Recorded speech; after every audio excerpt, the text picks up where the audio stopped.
Welcome to Executive Exchange Radio with moderator Joe Cristiano, America's corporate exorcist.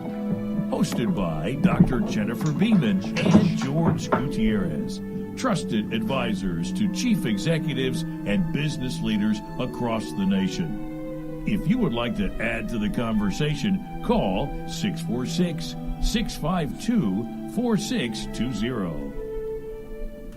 We look at this subject of this fear and unwillingness to talk about tough subjects, but we give it naturally a negative connotation. It's like saying, well, I have to reprimand this person. I'll do it tomorrow because it's a tough thing to do. I contend it's as tough, if not even more difficult, to confront someone on something they're doing well, because we don't know how to do it. We don't want to come across phony. We're afraid that we may be misevaluating a person's performance, and we may be in the wrong. I think there's a lot of and not only that, but we have to take in consideration everyone's brought up differently. Some people are brought up in households where they're, if they made the slightest bit mistake, they were literally physically beaten. Another one was given love and understanding. So we bring all our background with us to try to overcome this barrier of trying to give people feedback, because the feedback may be representing or mirroring the feedback that we received when we were children, when we did something wrong. We dropped the ice cream on the rug, whatever the case may be. And this is what we bring to the table. So there's two sides to this coin, and I think it's a very, I think as this author puts out, lays out, it's a very difficult subject, because we're not all equal, and we don't respond to the same stimuli, basically, the same actions of an employee. George may consider someone doing a great job, where you may look at that person's doing the same job and saying, this person's not doing the job that I expect them to do. Same situation, two different people, two different evaluations. How do you get around all that? I think this is why this is an interesting subject and so difficult to tackle and so uncomfortable for people. They wait till the evaluation, they write something up, word it properly, they have months to think about how they're going to word it, they get it out and they finish it, put the books away, and wait for another year. Right. What say you about that? Yeah. I think, I wanted to chime in here. I believe that having a relationship with your employees gives you the opportunity to understand, who they are as a human being. You start to learn their nuances.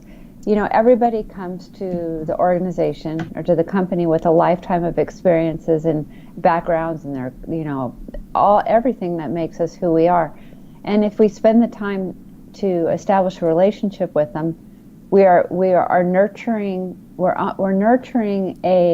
inoculating in a way the ability to have tough conversations with them, because by inoculating that relationship, we can discuss uncomfortable or awkward or what could be devastating situations in a way that doesn't have to be so devastating. We can nip it in the bud. It gives us a better chance to nip it in the bud for the outcome to be more positive. Naturally, there's going to be times when it doesn't, the behavior doesn't change. But if we're addressing it when it happens, and we're addressing it based on a relationship that we have developed or we are developing with the employee, it's not such a surprise. It's not so difficult. It becomes easier in time. It may not always be easy, but it's not so overwhelmingly scary. And the best part is that the employee grows. The leader also grows, because that relationship's established, and the benefits are endless. The loyalty ensues. Chances are the behavior is people are more responsive when they know they're doing something right and they're being rewarded for it. They want to repeat that. So if they can knock off all the devastating behaviors that they're doing immediately, they're not going to continue to they're less likely to repeat them, unless we have a problem employee, naturally. But I think a relationship is a good way to inoculate that. Right. But don't we have this problem from the very beginning? Because during the initial interview, when a person applies for a job, the interviewer may be reluctant to ask those devastating questions, those difficult questions that are not inappropriate, but they would prefer to ask the vanilla questions, just to get a feel for the person, see how they're. Because if they don't ask the difficult questions up front and they hire the person, they've got that person in. They still have to ask that question, but now you're in a totally different position. George, is that a valid point? Well, let me just kind of build on a little bit on the relationships part of it, because Dr. Beaman is absolutely right. Okay, so what I want to sort of address is more of a tactical, brutal way of thinking, if you would. Okay, so these relationships have to occur. See, they're going to occur whether you want them or not. So the context of these relationships, after folks have been hired, has to be between the leader and the led. Okay, so in other words, the manager and the employee. Okay, so the person that is doing the leading has a certain responsibility to behave in a certain way, and their responsibilities are different than the one from the person that is working for him or her. So let's get that one, because we're not talking about kumbaya relationships in the workplace where everybody can just joke around all day long and everybody's happy. That's not what we're talking about. So the other part was feedback. We talked. I really appreciate the fact that you brought that into the conversation. So a bunch of years ago, I learned something the hard way. Okay. And what I learned, and true in my life, and I pass it on as a tip to anybody that would listen, that feedback, when is not requested, it is always rejected. That's a good. So within the context of the performance reviews, these are things that require leadership skills, and in many cases don't exist. They don't have it. So one of the things that we share with folks is, look, before you do a performance review, make sure that you put it on a calendar. Make sure that you select a site to conduct the review. Make sure that you allow enough time, to have a conversation to where the employee is doing most of the talking and you're doing most of the guiding of the conversation. And then within that context, then if you have that relationship, that Dr. Beaman is talking about, which by itself it implies there's trust between these two individuals, then you're able to really address those gnarly, scary topics that normally you wouldn't address because you have that fear of being rejected, and you can bring those up in a way, that is not rejected. The other part you talked about was reprimand. So we looked at different ways of dealing with both rewards, in other words, praising somebody, and then punishing somebody else. So I read this book 1,000 years ago. I'm telling you, and I recommend it because it still works today. And I know that Dr. Beaman's read it too, and I give it away all the time. Called the 1 minute manager. Right. And what stuck in my mind when I read it for the first time, and I was a young, really aggressive leader then, was reward people, praise people in public. So that's the type of feedback that is really good for everybody to hear. But then when you're going to punish somebody, and I'm going to talk about punishment for a minute, okay? Or when you're going to reprimand somebody, you do that in private so that nobody sees it.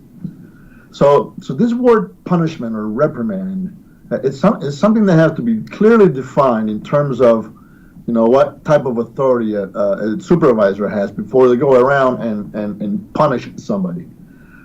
Because the word that I like to use is to discipline. Okay, so if you look at the word to discipline, if you really peel the onion on that word, to discipline someone, it means to disciple someone. So to disciple someone, it really means to teach someone. So to discipline someone, we break it down into two different categories. And one could be non-punitive, and the other one is punitive. So non-punitive. So sometimes you've got to give somebody a butt chewing, okay, and sometimes you just got to do it, and you better do it in writing, so that you have some sort of record that you can go back to, if the behavior persists. So we call those letters of reprimand. So a letter of reprimand is a butt chewing that you put in writing without cursing. They go straight to the point and basically says, we're not going to put up with this behavior because you did this, that, and the other. So, but you go ahead and change it. And if you don't change it within 60 days, you can lose your job. Okay, that's a non-punitive measure. The person didn't lose his rank in the organization. Didn't lose anything. He just got butt chewing, and it went into the HR department. The other one is an admonishment, and an admonishment is a softer, gentler kind of way of disciplining somebody, but it still goes in writing. It says, I don't really want to do this, but I've noticed this type of behavior is not changing, so I really need you to sort of turn it around, because we just can't tolerate that in here. So here it is in writing. If you don't do it again for the next 6 months, we'll pull it out of your record, tear it up, and we throw it away. The other one is to teach. If you're going to disciple somebody, sometimes you have to retrain them. You have to bring them back, because you didn't discover those things that were necessary for you to discover during the interview process. And now you've hired somebody that doesn't have the right type of skills and knowledge, and you put them in a position that by the very act of hiring them into that position, they were set up for failure. So then we as an organization have a responsibility to make sure that we do whatever we can within our budgets, to retrain somebody, or make sure they have the skills that we need them to have. So at the end of the year, we can make money. So we can have a return of our investment in terms of what it is that we do in our business and how it is that we grow our leaders. Yeah. But do you find that in there are instances where the person in charge is misinterpreting the behavior or the actions of a person, assuming that person is interpreted as being negative or detrimental to the company, when it in fact is not? Doesn't the person in charge need to be a good fact finder and dialogue with the person to find out where they're coming from, why they did what they did, and it may even change your perspective of the person's behavior? Now, I have found that to be very rarely done in the corporations that I work for. And I'll leave it open for Jennifer or George, each one of you. Please. Okay, I wanted to chime in real quick and offer some input. The neuroanatomy of human behavior, as we're human, and when we're attacked, when we feel like we're attacked, we're going to shut down. And we don't want our employee to shut down if we're delivering gnarly or, whatever the situation is that's negative. If they shut down and they stop hearing us, the whole point is mute. We've accomplished nothing. So I firmly believe that if leadership or management does not have the tools or the skills to properly deliver this, that they should consider working with their trusted advisor or get into some sort of training program, because it is a waste of our budget if we are spending time delivering feedback that is inappropriate. If it was misinterpreted, for instance,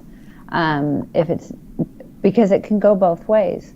If the manager or the leader misunderstood and mistook it and misdiagnosed it, then it's a waste. It's a waste, and anytime it's negative, it's not going to be well received. Right. So the deliverance is critical. Yeah. It's critical. Yeah. The way that it's delivered. So oftentimes, and especially in corporate situations, it's paramount that leadership and management is properly trained, as George was saying, taught how to do this to protect the relationships with their employees.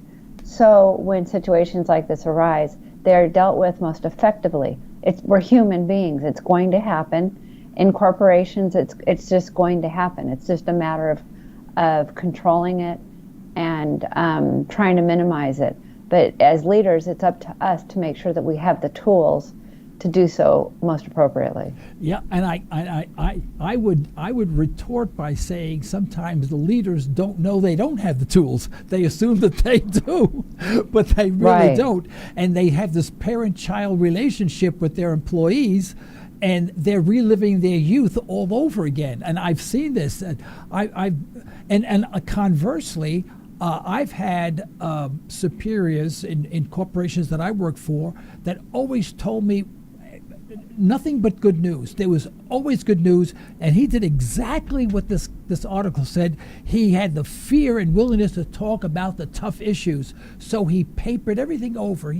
Everything was peaches and cream, everything was fine until you had your review, and then he'd sneak something in, and it would be devastating. But then I had another boy, and I may be repeating myself, I may have said this on a previous program where I was promoted to run an entire office for a major oil company, moving millions of dollars worth of product down in the Gulf Coast. And I was the most unqualified person for that job. The person before me actually had to leave. The last two people left with nervous breakdowns. I mean, they just had breakdowns. They had to leave, you know. I think they wanted to kill me. That's why they put me in this job. But it was a great opportunity. Well, of course, I took it. I said, what the hell, you know, I'm stupid enough to take it. I'll take it, you know. And I went back to my boss, and his name was Bill Drennan, the most fantastic person I ever worked for in my life. He was an unbelievable person. I never forget, I went back to the main office, sat down, and I said, well, Bill, I just want to let you know that I want to appreciate that you give me this opportunity, but I can't do it. I said, I've tried. I said, I'm there day and night. I said, I don't think I'll ever be where you want me to be, so I don't want to embarrass you. I don't want to lose my job, you know, so I respectfully declined after the fact the job. And he looked at me and he said, thank you. And I said, well, what do you want me to do now? He said, go back to work. I said, but Bill, didn't you hear what I had to say? He said, yes. He said, let me tell you something, Joe. This guy understood human behavior. He said, let me tell you something, Joe. You know what I would be concerned? If you came in here and told me what a wonderful job you were doing, he said, then I would consider taking you out of that job. He said, you're going to make it big time. And he was absolutely right. We had the best order center, you know, product moving center in the entire country. It's a big multinational corporation, the best one, and it sailed like just beautifully. And if it wasn't for him, I would have quit. So here's a guy. That's a great story. Yeah, and it's a true story. And I you know, unfortunately, right after that, a very young guy, he died of a heart attack on the job. Just a couple of months after that. Yeah, no. It's amazing. I cried. I literally cried when this guy died. He was a wonderful person. And anyway, but we don't. There are not many people like him. Most people take the parent-child. Like, I saw you do this, and if you do it one more time, you got two more times, and then you're out. You know, there's no understanding of the employee, and people are afraid to tell their employer exactly the way they feel. Anyway, right, and you know what? So we're going to wrap it up.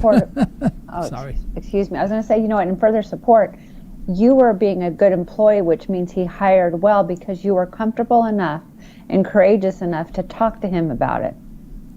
Well, but the thing is, because he made himself accessible. I felt like I can speak to him about anything. Now, I didn't pal around with the guy, never been over his house or anything like that, but I felt comfortable enough with him that I knew I could have an honest conversation with him. In other words, he was willing to talk about any subject whatsoever without prejudice. And I felt I can go to him and actually pour out my heart and soul to this guy, and he would understand it, and he wouldn't put a mark in my file, and that will carry on forever and hold me back from ever getting another job in the company. So I felt comfortable with him, and I trusted him. But there's a tremendous level of trust, I think, that's involved here. Don't you think so, George? Yeah, I do, and we can talk this for about 3 hours. Yes, we can. We're well out of time. Why don't we? I'd like to continue this conversation about this subject, really, and next time, Dr. Beaman and I will actually bring some tips to add value to the listeners, some things that they can actually take away and start putting to work right away. Okay, Dr. Jennifer, you have That yourself sounds an assignment now. Better get going. All right. Okay. Sounds good. Okay, Thank you, well, guys. thank you very much. This has been a great conversation. I enjoyed it. I hope you did too, and I hope our audience did. All right, want to thank you very much, and we'll see you in about 2 weeks, right? Wednesday, 2 weeks from today. Am I Absolutely. correct? 2 weeks from Okay, today. thank you See very then. much. Thanks, All right, guys. bye-bye Bye-bye. now. Yeah. Bye. Thank you very much, everyone, for joining us here on Executive Exchange Radio. I'm your moderator, Joe Cristiano, and we'll see you in a couple of weeks. Stay well, stay tuned.